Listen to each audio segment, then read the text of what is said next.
At 6 o'clock, let's welcome everyone. Please rise and join us for the pledge of allegiance. I Pledge allegiance to the flag of the United States of America and to the republic for which it stands, one nation, under God, indivisible, with liberty and justice for all.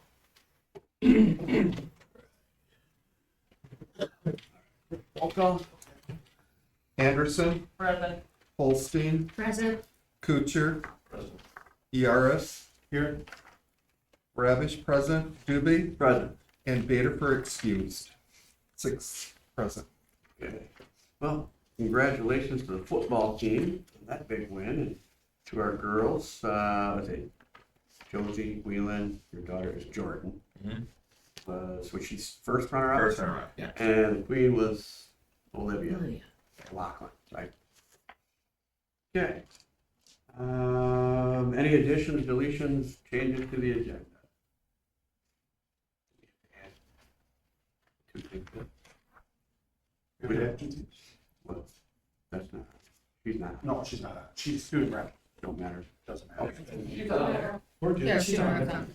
Oh, okay. It's on. Oh, I was thinking the Spark Spotlight. That's fine. Okay. To approve the agenda as presented. Four. The motion support. Any discussion? All in favor? Aye. Opposed? Like every other town's like. Yeah. Yeah. Somebody's gonna jump in there.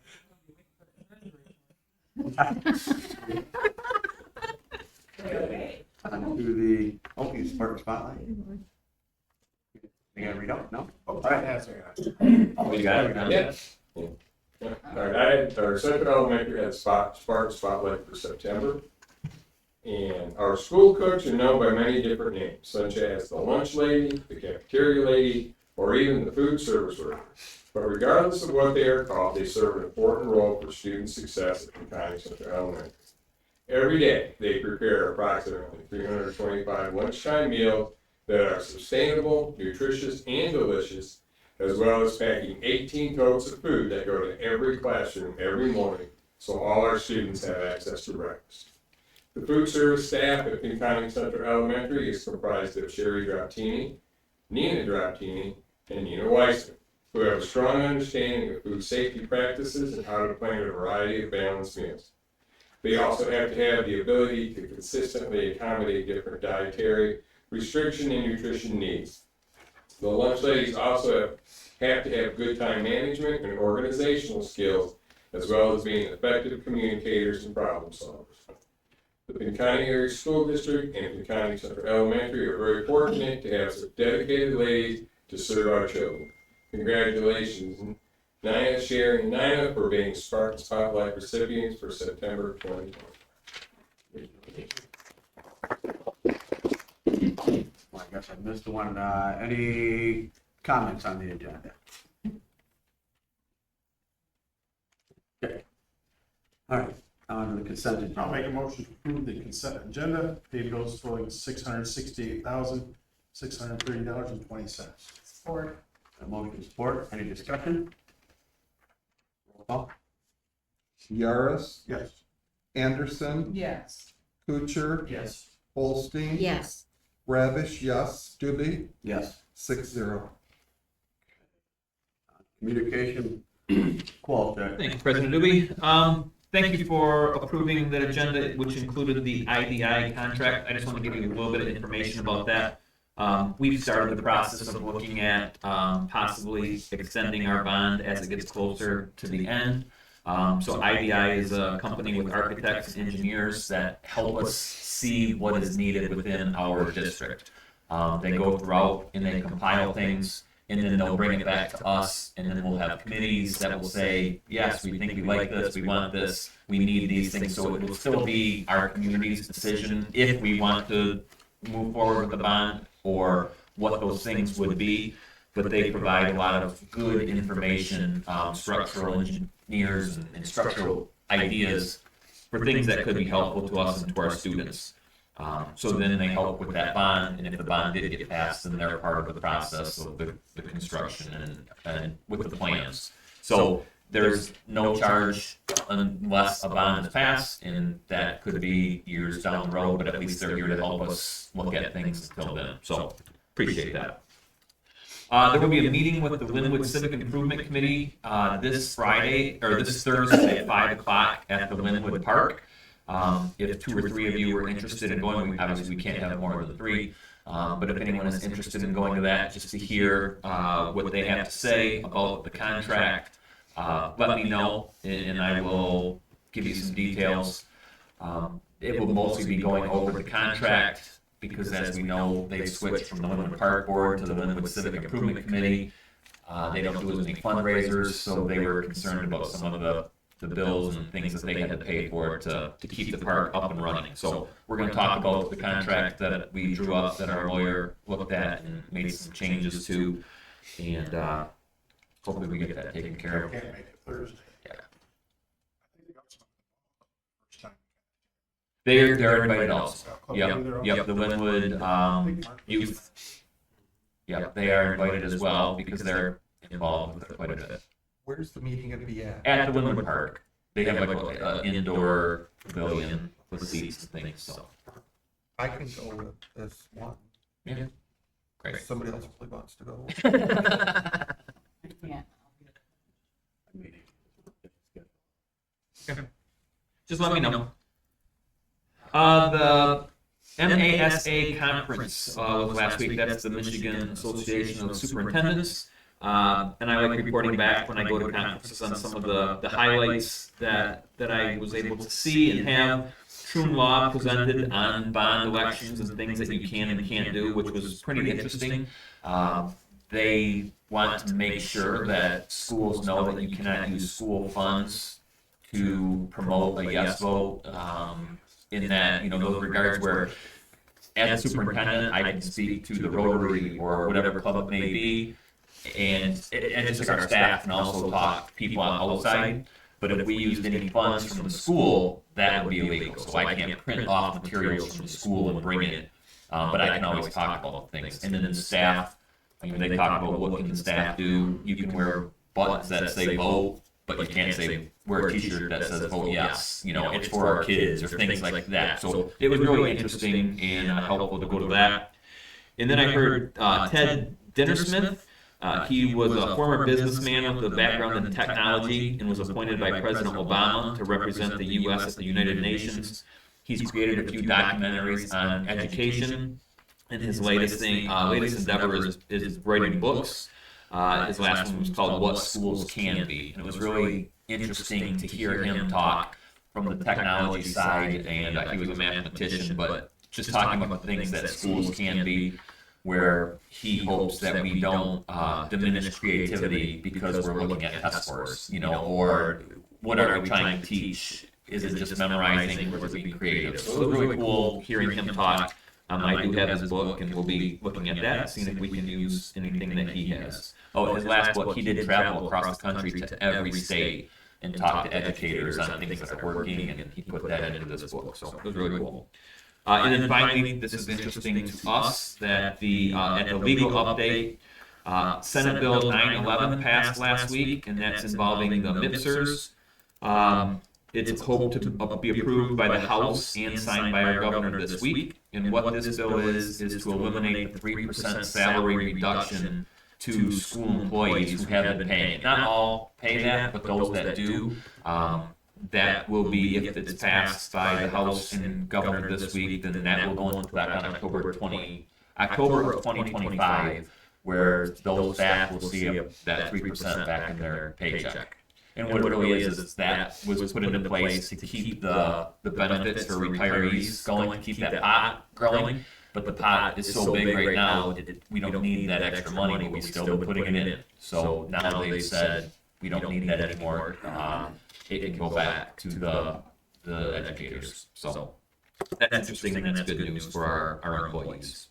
And finally, tribal grant meeting next Monday that I will attend. It's a roundtable meeting before the grants are due for the Saginaw Chippewa Indian Tribe. And we listen to the other educators talk about what they're requesting. We discuss what the tribe is looking for. So it's a nice meeting to get information both ways on those grants. And then we'll have them turned in and see what we get in the fall. And finally, the homecoming, I did want to talk a little bit. We had a great week, great activities throughout the week with student council and our staff and everybody that helped. There's a lot that go into it, not just the student council, but all those class advisors that help with the floats and with the banners to get everything going. And then our volunteers for the dance on Saturday night. So it's a great week. Nice to have it over, though sometimes, that it was great. It was nice, it was smooth. But we did have a 90-minute lightning delay Friday night, and there were many questions about that. And when those happen, something new this year, because in the past, anytime you see lightning anywhere, the game was over. Now it's an 8-mile radius. So you could see lightning way far away now, and it has to be within an 8-mile radius, and then there's apps that show how close it is. And then it's 30 minutes from the last strike, and it's up to the referees. I know I had a lot of people asking me, what are we going to do, when will we cancel, and it's up to the refs. And they look at the radar a lot. If they see that by 8:30 it's clear, then we'll wait. But if it shows lightning until midnight, then that would probably change the decision to stick it out and try to wait to play. But it was nice to have it in. I did have the bleachers pulled out in the middle school gym because we were going to do the queen crowning in there if the game was canceled. Didn't have to do that, but that was a backup plan just in case. And it was good. We got it in. We got a win. Congratulations to our court, like you said. And I'll save everything. I don't want to give everything first. That's it. Any questions for me? All right. Thank you. Okay, our student rep. I do know who it was, but It's here. could you please introduce yourself? I'm Sarah Yaros. Want me to just read it? Mhm. Student Council. Homecoming 2024 was a huge success. The members of Student Council facilitated dress-up themes, a parade, a pep assembly, a banner-making competition, float building contest, a dance, a bonfire, and the selection of the homecoming court. Congratulations to second runner-up Josie Wheeland, first runner-up Jordan Kowalczyk, and homecoming queen Olivia O'Loughlin. The members of Student Council will be filming a spot for Wake Up Mid-Michigan Morning Shoutout. Taping will take place on Thursday and feature the mural on the back of the new scoreboard. We look forward to seeing our students featured on an upcoming morning show. National Honor Society. The members of the National Honor Society sponsor the Powder Puff football games as a part of Homecoming 2024. Congratulations to the sophomores and the seniors who were victorious in their respective games. PHS United Way. The PHS United Way Club will be participating in the Amazing Race sponsored by United Way of Bay County this Saturday, September 28th. Money raised is going to support our community in numerous ways. There will be a watch party for the community held from 3 to 5 p.m. at the American Legion Post 18 that is located at 700 Adams Street, Bay City, Michigan, 48708. We still have teams looking for a $100 community person or sponsors. If you're interested, please email Mrs. Holmes at holmesb@pasd.org. Pinconning's 6 teams represented the most registered teams from any specific Bay County school and includes a Pinconning staff team that consists of Mr. Kowalczyk, Miss Arden, Mrs. Brady, Miss Wright, and Mrs. Holmes. The winning schools will get to display the winning trophy for the entire school year. Yearbook. The 2024 yearbook class who presented their Johnson's National Yearbook Program of Excellence Gold Award for last year's yearbook on Thursday. This is the highest level of recognition. The class worked hard to meet page deadlines, increase book sales, and includes 70% of the high school student body in the book at least 3 times. Middle School Student Council. The middle school students participated in homecoming dress-up days this past week.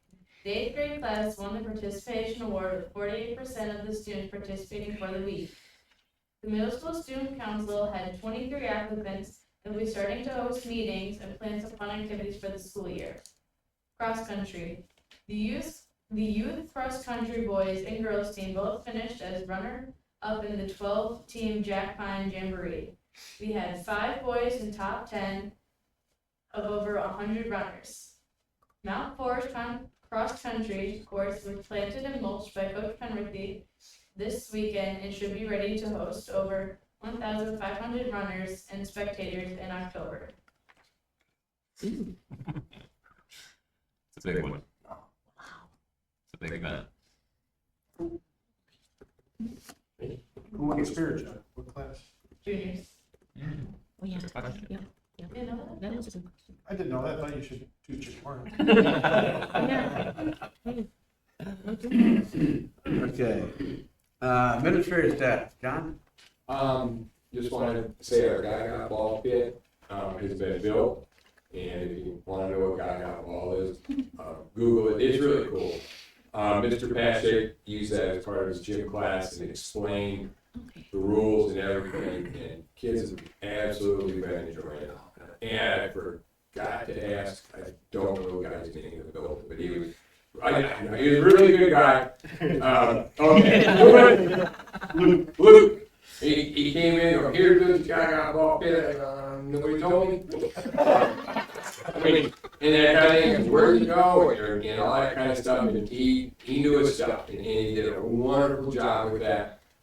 And he should be really pleased on how excited the kids are about We have one at Glenwood Central and then one outside of the band room for the middle school students also. So if you drive by, you can see it right there. Who? Don't this week. Okay, on to, I guess, public comments. He's good. All right. Board members, anything, discussion?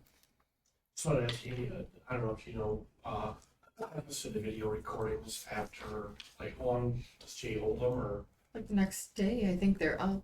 Well, they go, no, As far yes. They're on YouTube, so they're not taken down. As far as I know, I haven't told. And there was just something that came down the pipe that I saw that there's no requirement for that. And that once we approve the minutes from that meeting, that we don't have to hold on to those anymore. So I don't know what kind of data or storage that is going on with that, but he can get rid Got of it, those okay. as soon as we approve the minutes from those. From the next meeting. Yeah, Oh. Previous. so I'm like, we've been doing it a while, so I don't know Yeah. the storage or anything, but Yeah. that came from, I think it's from MASPS, I think I saw that. That's, Once it's on the internet, it's always on Once they're uploaded to YouTube, you can delete them and they stay on Right. YouTube. You don't have to host them. I just Yeah. didn't know as far as our requirement or Right. what our right. requirement is, I just wanted to see what it was and know that we're off the hook once we Yeah. approve the meeting or minutes Right. from that meeting, Like as far as for paying for storage and stuff for things. anything like that. Yeah. Oh, yeah. So, just so we don't have to have that requirement. So we don't have 200 hours of stuff taking up. Essentially, Yeah. you know, 2 weeks or a month, you can Yep. just, Okay. as soon as we approve the minutes for the meeting. Okay, I guess that says. Motion to adjourn. Got a motion and support. All those in favor? Right. Opposed? We're adjourned. We went over 15 minutes. We're gonna give him the idea that it's all easy. She's beating me. I'm just gonna say, it's everything else the whole time. It's still, I was gonna ask you this question. All right, thank you. She hasn't joined in yet. We're-